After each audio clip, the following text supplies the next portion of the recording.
ಪಾಂಗಳ ನಿವಾಸಿ ಕುಮಾರಿ ಸೌಜನ್ಯಾಳ ವಿಭತ್ಸಕರವಾದಂತಹ ಸಾವಿನ ನ್ಯಾಯಕ್ಕಾಗಿ ಹೋರಾಡುತ್ತಿದ್ದಂತಹ ಹೋರಾಟಗಾರರ ಹೋರಾಟದ ವಿಡಿಯೋಗಳನ್ನು ಪ್ರಸರಿಸುತ್ತಿದ್ದಂತಹ ನಮ್ಮ ಆದಿತ್ಯ ಕಿರಣ್ ಕ್ರಿಯೇಷನ್ಸ್ ಯೂಟ್ಯೂಬ್ ಚಾನೆಲ್ನ ಜೊತೆ ನಮ್ಮ ಫೇಸ್ಬುಕ್ ಪೇಜ್ ಅನ್ನು ಕೂಡ ಮುಕ್ಕಿ ತಿಂದಂತಹ ಅತ್ಯಾಚಾರ ಗುಂಪಿಗೆ ಕೃತಜ್ಞತೆಗಳನ್ನು ಸಲ್ಲಿಸುತ್ತಾ ನಮ್ಮ ಹೋರಾಟ ಮಿತ್ರರ ಬಳಿ ನಮ್ಮ ಹೊಸ ಯೂಟ್ಯೂಬ್ ಚಾನೆಲ್ ಅನ್ನು ಚಂದಾದಾರರಾಗಿ ಬೆಂಬಲಿಸಬೇಕು ಅಂತ ಕೇಳಿಕೊಳ್ತಾ, ಬಂಧುಗಳೇ, ಕೋಟಿ ಅಂದ್ರೇನು, ಎಷ್ಟು ಝೀರೋಗಳಿವೆ ಎಂಬುದೇ ಭಾರಿ ಕಷ್ಟ.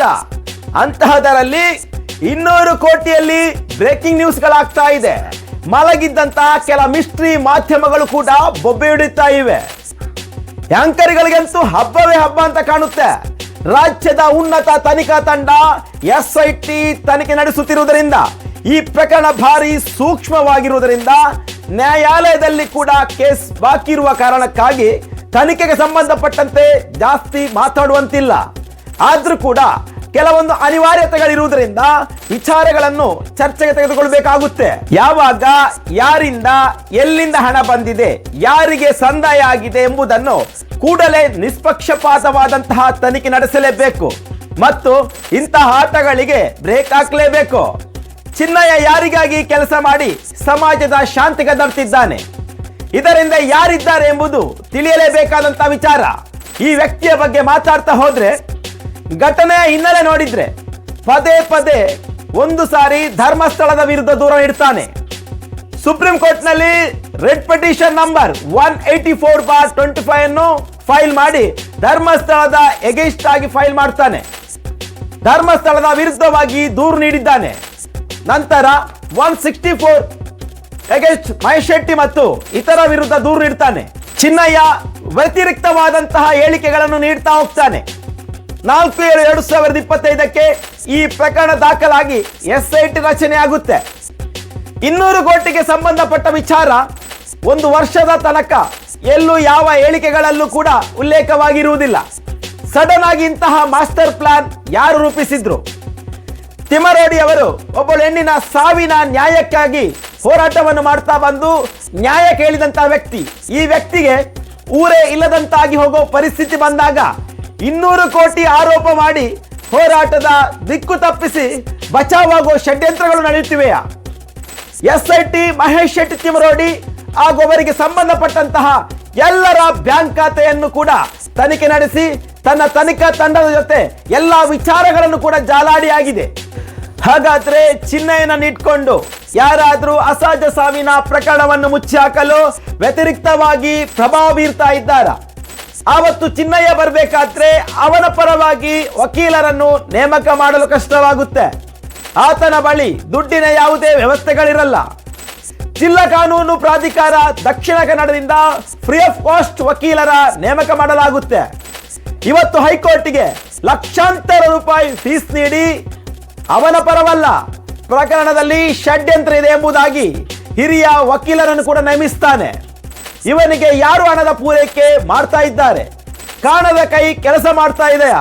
ಮಹೇಶ್ ಶೆಟ್ಟಿ ತಿಮ್ಮರೋಡಿ, ಗಿರೀಶ್ ಮಟ್ಟಣ್ಣನವರ್, ಜಯಂತಿ ಎಲ್ಲರ ತನಿಖೆ 5 ರಿಂದ 6 ದಿನಗಳ ತನಕ SIT ಇಂದ ನಡೆದಿರುತ್ತೆ.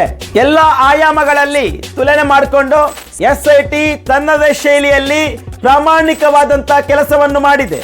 ಅದೇನು ಸಣ್ಣ ಟೀಮ್ ಆಗಿರಲಿಲ್ಲ, ಉತ್ತಮ ತನಿಖಾ ತಂಡವಾಗಿತ್ತು. ಚಿನ್ನಯ್ಯ ಒಬ್ಬ ಈ ಪ್ರಕರಣದಲ್ಲಿ ಆರೋಪಿ. ಅವನು ಮಾಡಿರುವ ಕೆಲಸಗಳು ಎಲ್ಲರಿಗೂ ಈಗಾಗಲೇ ತಿಳಿದಿರುವಂತದ್ದು. ಅವನು ಹೇಳಿದ ಮಾತ್ರಕ್ಕೆ 200 ಕೋಟಿಯ ಡೀಲ್ ಯಾರು ನಂಬಬೇಕಾಗಿಲ್ಲ ಬಂಧುಗಳೇ.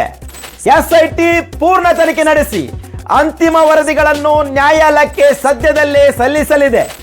ಮಹೇಶ್ ಶೆಟ್ಟಿ ತಿಮ್ಮರೋಡಿ ಅವರಿಗೆ 35/3 ಯಲ್ಲಿ SIT ನೋಟಿಸ್ ಕೊಟ್ಟಾಗ ಮಹೇಶ್ ಶೆಟ್ಟಿ ತಿಮ್ಮರೋಡಿ ಅವರ ವಿರುದ್ಧ ಯಾವುದೇ ಬಲವಂತವಾದಂತಹ ಕ್ರಮವನ್ನು ತೆಗೆದುಕೊಳ್ಳಬಾರದೆಂದು ಕೋರ್ಟ್ ಹೇಳಿಕೆ ನೀಡಿದೆ.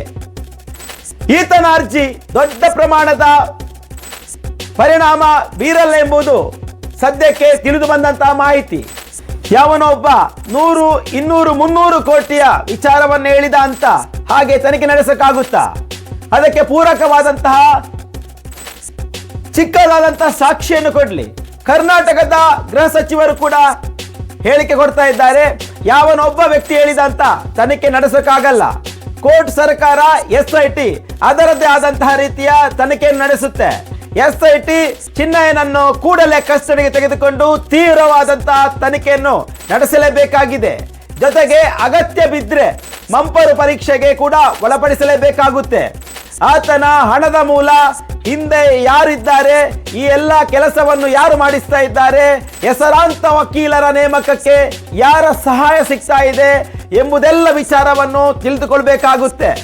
ಮತ್ತು ಈತ ಹೇಳಿರುವುದು ಸುಳ್ಳಾದ್ರೆ ಈತನ ಮೇಲೆ ಕಠಿಣವಾದಂತಹ ಕ್ರಮವನ್ನು ಕೈಗೊಳ್ಳಲೇಬೇಕಾಗುತ್ತೆ. ಹಣ ಯಾರಿಗಾದ್ರೂ ಹೋರಾಟಗಾರರಿಗೆ ಬಂದಿದ್ರೆ ಅವರಿಗೂ ತಕ್ಕ ಶಿಕ್ಷೆಯಾಗಲಿ. ತನಿಖೆಯ ಹಾದಿ ತಪ್ಪಿಸುವ ಪ್ರಯತ್ನ ನಡೆಯುತ್ತಿದೆ ಎಂಬುದು ನಮ್ಮ ಅಭಿಪ್ರಾಯ.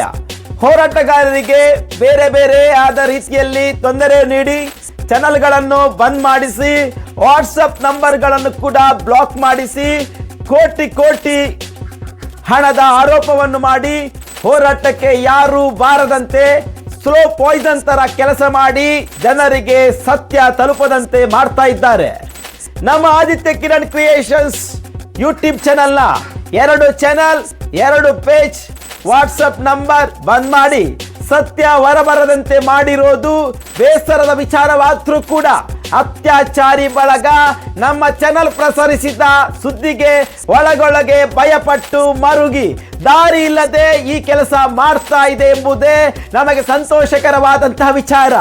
ನಮ್ಮ ಈ ಹೊಸ ಚಾನೆಲ್ ಅನ್ನು ಸಬ್ಸ್ಕ್ರೈಬ್ ಮಾಡುವುದರ ಮುಖಾಂತರ ಸತ್ಯಪರ ಹೋರಾಟಗಾರರು ನಮ್ಮ ಜೊತೆ ಕೈ ಜೋಡಿಸಿ ಪುನಃ ನಮ್ಮ ಚಾನೆಲ್ ಅನ್ನು ಬೆಳೆಸುವಲ್ಲಿ ಸಹಾಯಹಸ್ತ ನೀಡಬೇಕಾಗಿ ಕೇಳಿಕೊಳ್ತಾ, ತನ್ನ ದುರ್ಲಾಭಕ್ಕೆ ಕಾನೂನನ್ನು ದುರುಪಯೋಗಪಡಿಸಿದ್ರೆ ತಕ್ಕ ಶಿಕ್ಷೆಗೆ ಒಳಪಡಿಸಿ ಅವರಿಗೆ ತಕ್ಕ ಉತ್ತರವನ್ನು ನೀಡಬೇಕಾಗಿ ಉನ್ನತ ನ್ಯಾಯಾಂಗ ಇಲಾಖೆಯಲ್ಲಿ ಮನವಿ ಮಾಡಿಕೊಳ್ತಾ ಇದ್ದೇವೆ.